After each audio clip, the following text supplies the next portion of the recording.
Hi friends, പുതിയൊരു വീഡിയോയിലേക്ക് എല്ലാവർക്കും സ്വാഗതം. ഇന്ന് ഞങ്ങളുടെ വീട്ടിൽ കുറച്ച് ഗസ്റ്റ് ഉണ്ട് കേട്ടോ. അപ്പോൾ അവർക്കൊക്കെ, അതായത് എൻ്റെ അങ്കിളും ആൻറ്റിയും നന്ദുവും ബ്ലസ്സിയൊക്കെയാണ് വന്നേക്കുന്നത്. അപ്പോൾ അവർക്കൊക്കെ വേണ്ടിയിട്ട് ഒരു സ്പെഷ്യൽ ഉണ്ടാക്കാമെന്ന് ഞാൻ കരുതി.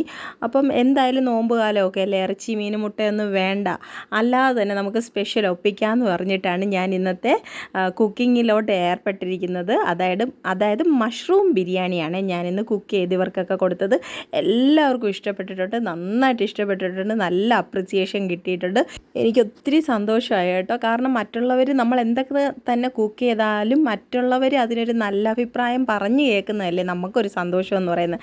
അല്ലാതെ നമുക്കതിൽ നേട്ടമൊന്നുമില്ലല്ലോ. അപ്പോൾ എനിക്ക് ഇന്നത്തെ ഈ കുക്കിങ്ങിൽ ഞാൻ ഒത്തിരി ഹാപ്പിയാണ്. കാരണം എല്ലാവർക്കും അത് ഇഷ്ടപ്പെട്ടു, വെറൈറ്റി ആയിട്ടുണ്ട്, ടേസ്റ്റി ആയിട്ടുണ്ടെന്ന് പറഞ്ഞു. അപ്പോൾ ഞാൻ ഓർത്തു അത് നിങ്ങളുമായിട്ട് ഒന്ന് ഷെയർ ചെയ്യാമെന്ന്. അപ്പോൾ ഇന്നത്തെ വീഡിയോ മുഴുവനായിട്ട് മിസ് ചെയ്യാതെ ഒന്ന് കണ്ടു നോക്കണേ. അപ്പോൾ ഞാനിവിടെ ബസുമതി റൈസാണ് എടുത്തിരിക്കുന്നത്. ഇതിൽ നിന്ന് ഞാനൊരു 3.5 ഗ്ലാസ് അരി അളന്നെടുത്താണ് ഇന്നത്തെ ബിരിയാണി ഉണ്ടാക്കാൻ പോകുന്നത്. ഒരു അരമണിക്കൂറിനകത്ത് നമുക്ക് പെട്ടെന്ന് ഉണ്ടാക്കിയെടുക്കാൻ പറ്റുന്ന ഈസി ആയിട്ടുള്ള ഒരു റെസിപ്പിയാണ് ഞാനിന്ന് ഷെയർ ചെയ്യുന്നത്. കുക്കറിൽ വെച്ചാണ് കേട്ടോ ഞാനിന്ന് ബിരിയാണി ഉണ്ടാക്കുന്നത്. അപ്പോൾ എന്തായാലും ഞാനൊരു 3.5 ഗ്ലാസ് അരി ഒന്ന് അളന്നെടുക്കുകയാണ്.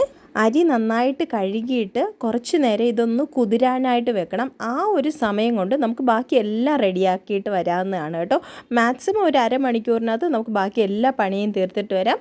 ആ സമയത്തേക്ക് നമ്മുടെ അരി കറക്റ്റായിട്ടൊന്ന് കുതിർന്ന് കിട്ടും, നമുക്ക് ബിരിയാണി ഉണ്ടാക്കാവുന്നതാണ്. അടുത്തതായിട്ട് ഞാൻ സാമാന്യം വലിപ്പമുള്ള ഒരു 4 സവോള എടുത്ത് തൊലി കളഞ്ഞ് കഴുകി വൃത്തിയാക്കി അതിനെ ചെറുതായിട്ട് അരിഞ്ഞെടുക്കാൻ പോവുകയാണ്. പലരും പറഞ്ഞു കേട്ടിട്ടുണ്ട്, നമ്മൾ സവോള ഉള്ളിയൊക്കെ അരിയുമ്പോൾ നമ്മുടെ കണ്ണ് നീറാതിരിക്കണമെങ്കിൽ നമ്മൾ അരിയുന്ന കത്തിയുടെ എൻഡിലായിട്ട് ഒരു ഉള്ളി അല്ലെങ്കിൽ സവോള കട്ട് ചെയ്ത് അതിലൊന്ന് വെച്ച് കൊടുത്താൽ മതി. പിന്നെ നമ്മൾ അരിയുമ്പോൾ നമുക്ക് കണ്ണ് നീറത്തില്ല. അത് ശരിയാണോ ഇല്ലയോ എന്നൊന്നും ഞാൻ ഇതുവരെ പരീക്ഷിച്ചിട്ടില്ല. എനിക്ക് അത്രയ്ക്ക് അങ്ങ് കണ്ണ് നീറാറില്ല സാധാരണ, അത് കാരണമായിരിക്കും ഞാൻ പരീക്ഷിക്കാത്തത്. അപ്പോൾ കണ്ണ് നീറുന്നവരുണ്ടെങ്കിൽ അതൊന്ന് പരീക്ഷിച്ച് നോക്കണേ. അങ്ങനെ ഞാൻ ഏകദേശം 4 വലിയ സവോള ചെറുതായിട്ട് കട്ട് ചെയ്ത് കഴിഞ്ഞു. പിന്നെ ഞാൻ കുറച്ച് വെളുത്തുള്ളി, ഒരു 8-10 അല്ലി വെളുത്തുള്ളിയും ഒരു കഷ്ണം ഇഞ്ചി എടുത്ത് വെച്ചിട്ടുണ്ട്.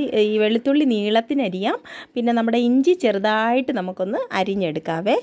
ഇഞ്ചിയും വേണമെങ്കിൽ നീളത്തിൽ അരിഞ്ഞാൽ മതിയാവും. എനിക്ക് പക്ഷേ അങ്ങനെ കഴിക്കുമ്പോൾ അത് കടിക്കുന്ന ഇഷ്ടമല്ല ഇഞ്ചി. അത് കാരണം ഞാനിങ്ങനെ കൊത്തി അരിയുകയാണ്, അതായത് തീരെ ചെറുതായിട്ട് ഇഞ്ചി അരിഞ്ഞെടുക്കുകയാണ്. അടുത്തതായിട്ട് നമ്മുടെ ഒരു താരം ഉണ്ടല്ലോ, ആ താരത്തിന് നമുക്കൊന്ന് ക്ലിയർ ചെയ്തെടുക്കാം. ഞാനിവിടെ ഒരു 1/2 കിലോയുടെ മുകളിൽ മഷ്റൂം ഉണ്ട്. എനിക്ക് തോന്നുന്നു ഒരു 600 ഗ്രാമൊക്കെ വരുമെന്ന് തോന്നുന്നു. എന്തായാലും മഷ്റൂം തീരെ കുറയ്ക്കേണ്ടെന്ന് തന്നെ കരുതി എടുത്തിട്ടുണ്ട്. ഇത് ഇച്ചിരി നീളത്തിൽ വേണം നമ്മൾക്ക് അരിഞ്ഞിടാൻ.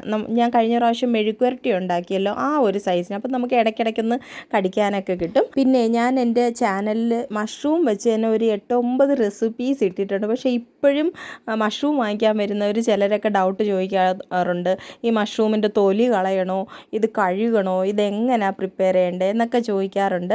ഇതിന് തൊലിയൊന്നും കളയേണ്ട ആവശ്യമില്ല. ഇത് നമ്മുടെ പറമ്പിൽ നിന്ന് പറിക്കുന്ന മഷ്റൂം അല്ല, ഇത് നമ്മൾ വളർത്തുന്ന മഷ്റൂമാണ്. അപ്പോൾ ഇതിന് തൊലിയൊന്നും കളയണ്ട. അത് ചിപ്പിക്കൂണാണ്, അതുകൊണ്ട് ഇതിന് തൊലി കളയണ്ട. അതുപോലെ തന്നെ ഇതിൻ്റെ തണ്ട് കളയേണ്ട കാര്യമില്ല. പക്ഷേ അതിൻ്റെ മൂട് ഭാഗം ഉണ്ടല്ലോ, അത് കുറച്ച് കട്ട് ചെയ്ത് കളയണം. കാരണം അത് ഇടുവാണെങ്കിൽ കട്ടി കൂടുതലായിരിക്കും നമ്മൾ കുക്ക് ചെയ്ത് കഴിഞ്ഞാലും. അത് കാരണം ആ മൂട് ഭാഗം മാത്രം കളഞ്ഞിട്ട് ഇതിൻ്റെ തണ്ടും ആ പൂവും ഒക്കെ നമുക്ക് എടുക്കാവുന്നതാണ്. വേസ്റ്റായിട്ട് ഒന്നും തന്നെ ഇല്ല കേട്ടോ. മഷ്റൂം വെച്ച് ബജ്ജി, സൂപ്പ്, തോരൻ, കറി, ചക്കക്കുരു മഷ്റൂം തോരൻ, പിന്നെ മഷ്റൂം പൊള്ളിച്ചത്, ഇങ്ങനെ ഒരുപാട് റെസിപ്പീസ് എൻ്റെ ചാനലിൽ ഇട്ടിട്ടുണ്ട്. അതൊന്നും കണ്ടിട്ടില്ലാത്തവർ, കാണാൻ താല്പര്യമുള്ളവർ ഒന്ന് പോയി കാണണേ. ഞാൻ അതിൻ്റെ ലിങ്ക് ഡിസ്ക്രിപ്ഷനിൽ ഇട്ടേക്കാം. അങ്ങനെ ഞാൻ ഇത് മുഴുവനും കട്ട് ചെയ്തെടുത്തിട്ടുണ്ട്. ഈ ഒരു അളവിനാണ് നമ്മൾ കട്ട് ചെയ്തെടുക്കേണ്ടത്. ഒത്തിരി ചെറുതാകാനും പാടില്ല, ഒത്തിരി വലുതാകാനും പാടില്ല. ഒരു മീഡിയം പരുവത്തിൽ നമുക്ക് കട്ട് ചെയ്തെടുക്കണേ. ഇനി ഇത് നമുക്കൊന്ന് കഴുകിയെടുത്താലോ. ഞാൻ എല്ലാ വീഡിയോസിലും പറയാറുണ്ട്, മഷ്റൂം കഴുകി കഴിഞ്ഞിട്ട് അത് നന്നായിട്ട് പിഴിഞ്ഞ് വേണം എടുക്കാൻ. അല്ലെങ്കിൽ വെള്ളമയം ഒത്തിരി അതിൽ ഒബ്സർവായി നമുക്ക് കൂട്ടാനൊക്കെ വെക്കുമ്പോൾ ഒത്തിരി വെള്ളമായി പോവും. വെള്ളമുള്ള, അതായത് കറിയാണെങ്കിൽ ഓക്കെ, പക്ഷെ നമ്മൾ തോരൻ വെക്കാനോ മെഴുക്കുവരട്ടിയോ ഒക്കെ ചെയ്യുമ്പോൾ നമ്മൾ മാക്സിമം വെള്ളം പിഴിഞ്ഞ് കളഞ്ഞിട്ട് വേണം നമ്മൾ എടുക്കാനായിട്ട്. ഞാനിപ്പോൾ ഇത് മുഴുവനും കഴുകി എടുത്തിട്ടുണ്ട്. ഇനി നമുക്കിത് ഒന്ന് മാറ്റി വെക്കാം. ഞാനിവിടെ ബിരിയാണിക്ക് ചേർക്കാനുള്ള ഏലക്ക, പെരിഞ്ജീരകം, ഗ്രാമ്പു, കറുകപ്പട്ട ഇത് ഇത്ര എടുത്ത് വെച്ചിട്ടുണ്ട്. ഇതിൽ ഏലക്ക മാത്രം നമുക്കൊന്ന് ചതച്ചെടുക്കണം. അതിൻ്റെ സീഡൊക്കെ ഒന്ന് പൊട്ടുന്ന രീതിയിൽ ഒന്ന് ചതച്ചെടുക്കാവേ. അടുത്തതായിട്ട് ഞാൻ അടുപ്പിൽ ഒരു കുക്കർ വെച്ചിട്ടുണ്ട്. 5 ലിറ്ററിൻ്റെ കുക്കറാണ് വെച്ചേക്കുന്നത്. അതിലോട്ട് കുറച്ച് നെയ്യ് ഒഴിച്ച് കൊടുക്കാം. ഇത് ഞാൻ വീട്ടിൽ തന്നെ റെഡിയാക്കി എടുത്ത നെയ്യാണ്. ഒരു 3-4 സ്പൂണ് നെയ്യ് നമുക്കൊന്ന് ഒഴിച്ച് കൊടുത്ത് ചൂടാക്കി എടുക്കാം. നെയ്യൊന്ന് ചൂടായി വന്ന ഉടനെ നമ്മൾ ചതച്ച് വെച്ചിരിക്കുന്ന ഏലക്ക, ഗ്രാമ്പു, കറുവപ്പട്ട, അതുപോലെ തന്നെ പെരിഞ്ചീരകം ഇത്ര ഇട്ട് ഒന്ന് വഴറ്റിയെടുക്കാം. ഇത്രയൊന്ന് ചെറുതായിട്ട് മൂത്ത് കഴിയുമ്പോൾ നമ്മൾ അരിഞ്ഞു വെച്ചിരിക്കുന്ന സവോളയും കൂടെ ഇട്ട് ഒന്ന് വഴറ്റി കൊടുക്കാം. സവോള ഒരുവിധം ഒന്ന് വഴണ്ടി കഴിഞ്ഞതിന് ശേഷം നമ്മൾ അരിഞ്ഞു വെച്ചിരിക്കുന്ന ഇഞ്ചി വെളുത്തുള്ളിയും കൂടെ ഒന്ന് ആഡ് ചെയ്ത് അതും കൂടെ ചേർത്തൊന്ന് വഴറ്റിയെടുക്കാവേ.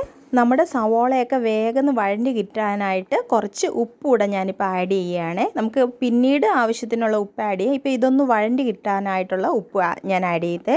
സവോള വഴണ്ടതിന് ശേഷം ഞാനിവിടെ ബിരിയാണി മസാലയാണ് എടുത്തിരിക്കുന്നത്. അതൊരു 25 ഗ്രാമോളം നമുക്കൊന്ന് ഇട്ട് കൊടുത്ത് ഒന്നുകൂടെ ഇതിനെ ഒന്ന് വഴറ്റിയെടുക്കാവേ. ഈ മസാലയുടെ പച്ചമണം ഒക്കെ ഒന്ന് മാറിയതിന് ശേഷം നമ്മൾ ക്ലീൻ ചെയ്തെടുത്ത് വെച്ചിരിക്കുന്ന നമ്മുടെ മഷ്റൂം ഇതിനകത്തൊന്ന് ചേർത്ത് കൊടുക്കാം. ഇപ്പോൾ കാണുമ്പോൾ തന്നെ നിങ്ങൾക്ക് തോന്നും ഇതിപ്പോൾ കുക്കറിൻ്റെ പകുതിയോളം ആയല്ലോ, ഇനിയിപ്പോൾ അരിയും വെള്ളവും കൂടെ വരുമ്പോൾ എങ്ങനെയാണെന്ന്. പക്ഷേ ഇത് മഷ്റൂം ഒത്തിരി ഒന്ന് ചുരുങ്ങിപ്പോവും. നമ്മൾ പ്രതീക്ഷിക്കുന്ന പോലെ അല്ല, ക്വാണ്ടിറ്റി ഒത്തിരി കുറയും. അതുകൊണ്ടാണ് ഞാനൊരു 600 ഗ്രാമോളം മഷ്റൂം എടുത്തിരിക്കുന്നത്. ഇതിനെ നമുക്ക് ചെറുതായിട്ടൊന്ന് ഇങ്ങനെ വഴറ്റിയെടുക്കാം. ഈ അരപ്പ്, അതായത് നമ്മുടെ മസാല എല്ലാം മഷ്റൂമിൽ പിടിക്കാൻ കണക്കിന് നന്നായിട്ടൊന്ന് മിക്സ് ചെയ്ത് ഒന്ന് ജസ്റ്റ് ഒന്ന് വഴറ്റിയെടുക്കാം ഇതിനെ. അടുത്തതായിട്ട് ഞാനൊരു 2-3 സ്പൂണ് തൈരാണ് ഒഴിച്ചു കൊടുക്കുന്നത്. ഇതിൽ വിനാഗിരി വേണമെങ്കിൽ ഒഴിച്ചു കൊടുക്കാം. ഞാനിവിടെ തൈരാണ് 2-3 സ്പൂണ് തൈരും കൂടെ ഒഴിച്ചു കൊടുത്ത് ഒന്ന് മിക്സ് ചെയ്തെടുക്കുകയാണ്. ഇപ്പോൾ നമ്മുടെ മഷ്റൂമിനും മസാലയ്ക്കും ഒക്കെ പാകമായിട്ടുള്ള കുറച്ച് ഉപ്പ് കൂടെ ഞാൻ ആഡ് ചെയ്യുന്നുണ്ട്. നമുക്കിനി ആവശ്യത്തിന് വെള്ളം ആഡ് ചെയ്യണം. ഞാനിവിടെ 3.5 ഗ്ലാസ് അരിയായിരുന്നു എടുത്തിട്ടുള്ളത്. അതിന് ഞാൻ 4.5 ഗ്ലാസ് വെള്ളമാണ് ആഡ് ചെയ്തത്. നമ്മൾ ഒത്തിരി നേരം കുതിർത്ത് വെക്കുകയാണെങ്കിൽ വെള്ളത്തിൻ്റെ അളവ് നമുക്ക് ഇച്ചിരി കുറയ്ക്കാവുന്നതാണ്. പിന്നെ അരി അളന്നെടുത്ത് അതേ ഗ്ലാസ്സിൽ വേണം നമുക്ക് വെള്ളം അളന്നൊഴിക്കാനായിട്ട്. ഇനി നമുക്ക് ബിരിയാണിക്ക് പാകത്തിനുള്ള ഉപ്പൂടെ ഒന്നിട്ട് കൊടുക്കാം. അടുത്തതായിട്ട് ഞാൻ എടുത്തിരിക്കുന്നത് ബിരിയാണി എസൻസ് ആണ്. ഇത് 1 സ്പൂൺ നമുക്കൊന്ന് ഒഴിച്ചു കൊടുക്കാം. അധികം ആകണ്ട, 1 സ്പൂണൊന്ന് ഒഴിച്ചു കൊടുക്കാം. അവസാനമായിട്ട് നമ്മൾ കഴുകി കുതിർത്ത് വെച്ചിരിക്കുന്ന ബിരിയാണി അരിയും കൂടെ ഒന്നിട്ട് കൊടുക്കാവേ. ഇനി നമുക്ക് മഷ്റൂം അരിയും എല്ലാം കൂടെ ചേർത്തൊന്ന് ഇളക്കി യോജിപ്പിക്കാം. അല്ലെങ്കിൽ മഷ്റൂം മാത്രം അടിയിലായിപ്പോയി എങ്ങാണം കരിഞ്ഞു പോയെങ്കിലുണ്ടല്ലോ നമ്മുടെ ബിരിയാണി കുളമായിപ്പോവും. അത് കാരണം മൊത്തത്തിൽ ഒന്ന് ഇളക്കി യോജിപ്പിച്ചിട്ടുണ്ട്.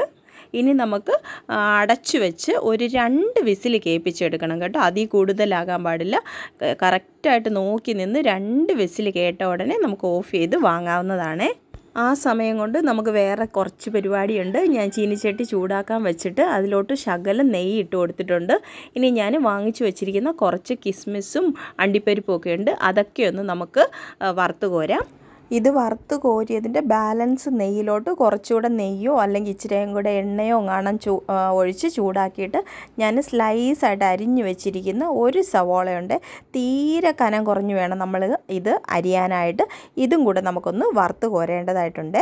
നല്ല ഒരു ബ്രൗൺ കളർ എത്തുന്നത് വരെ നമുക്കിതിനെ വറുത്തെടുക്കണേ. അങ്ങനെ അതും റെഡിയായി കഴിഞ്ഞിരിക്കുകയാണ്. അങ്ങനെ നമ്മുടെ ഡെക്കറേഷൻ്റെ പരിപാടികളെല്ലാം കഴിഞ്ഞു. ഇനി നമുക്ക് പതുക്കെ നമ്മുടെ കുക്കർ ബിരിയാണി എന്തായെന്നൊന്ന് ഓപ്പൺ ചെയ്ത് നോക്കിയാലോ. അടിപൊളിയായിട്ടുണ്ട് കേട്ടോ. കറക്റ്റ് ഒരു പരുവത്തിന് വന്നിട്ടുണ്ട്. നന്നായിട്ട് വെന്ത് കിട്ടിയിട്ടുണ്ട്. നല്ലൊരു മണമുണ്ട് കേട്ടോ. നമ്മൾ സാധാരണ ബിരിയാണിയുടെ അതേ മണമാണ്. ഈ മഷ്റൂം ബിരിയാണിയാണെന്ന് കണ്ടാൽ തിരിച്ചറിയാൻ പറ്റത്തില്ല. എന്തായാലും നല്ല രസമുണ്ട്. എന്തായാലും ഞാൻ ഇതിനെ ഇച്ചിരി ഒന്ന് ഡെക്കറേറ്റ് ചെയ്തൊക്കെ എടുത്തോട്ടെ. എന്നാൽ പിന്നെ എൻ്റെ ഈ മഷ്റൂം ബിരിയാണി കഴിച്ചവരുടെ അഭിപ്രായം കൂടെ ഒന്ന് കണ്ടാലോ. Mushroom biryani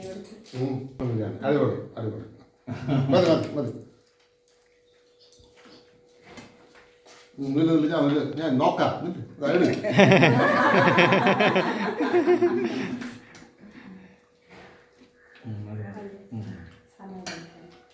super.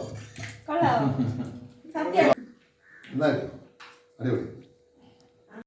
അപ്പോൾ നിങ്ങൾക്കെല്ലാവർക്കും എൻ്റെ ഇന്നത്തെ വീഡിയോ ഇഷ്ടപ്പെട്ട് കാണുമെന്ന് പ്രതീക്ഷിക്കുന്നു. ഇഷ്ടപ്പെട്ടിട്ടുണ്ടെങ്കിൽ തീർച്ചയായിട്ടും എൻ്റെ ചാനലിനെ ഒന്ന് സപ്പോർട്ട് ചെയ്തേക്കണേ. അപ്പോൾ മറ്റൊരു വീഡിയോയുമായി വീണ്ടും വരാം. അതുവരെ എല്ലാവർക്കും നന്ദി.